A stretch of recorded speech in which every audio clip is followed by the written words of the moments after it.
C'est sous la supervision de Madame le doyen de la faculté des sciences de l'université de Douala, professeur Marie-Joseph Tamaknida, que s'est tenu un café scientifique santé et développement durable ce jeudi 12 janvier 2023 au campus 2 de l'université de Douala.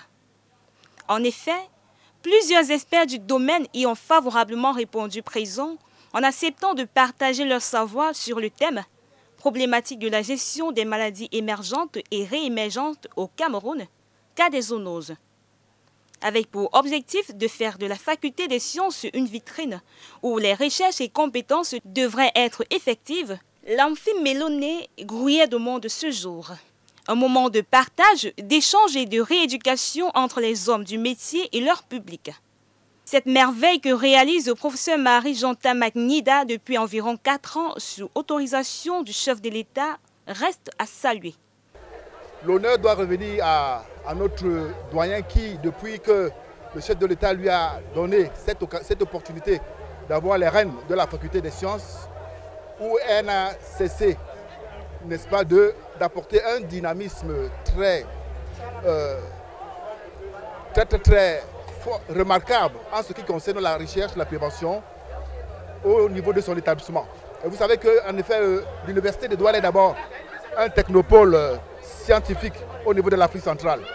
Et les objectifs de Madame le doyen étaient de faire de la faculté des sciences une vitrine où vraiment les recherches, les compétences au niveau de la science, n'est-ce pas, devaient être effectives. Et depuis qu'elle a pris les rênes de cet établissement, son établissement jouit d'une popularité au sein, n'est-ce pas, de ce temple de savoir qu'est l'université de Douala. D'ailleurs, les caféistes expriment de manière joviale leur complaisance pour avoir apporté une plus-value aux étudiants et aux personnes qui ne sont pas du domaine.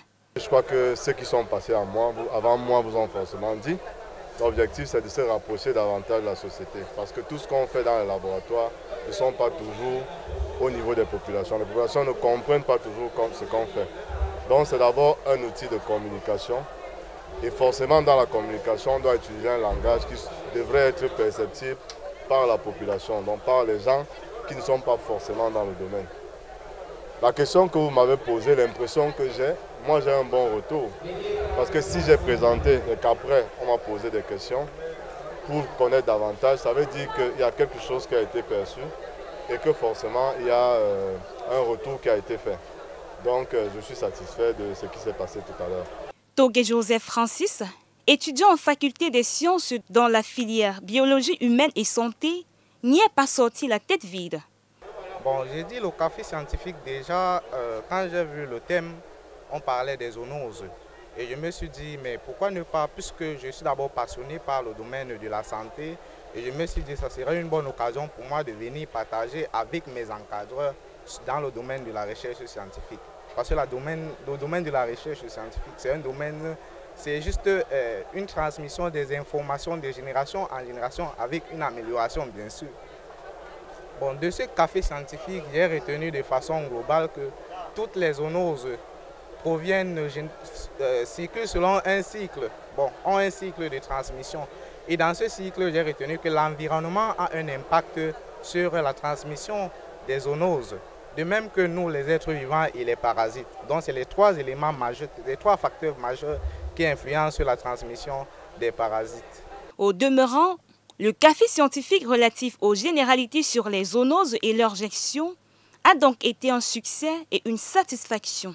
À mon avis, le café scientifique d'aujourd'hui est un succès. Je crois que le chef de département vous a dit, qui a pris la parole à la place de Madame la doyenne, qui est en fait l'initiative de ces cafés scientifiques, qui a voulu que dans les départements, au moins une fois par an, chaque département puisse tenir un café scientifique.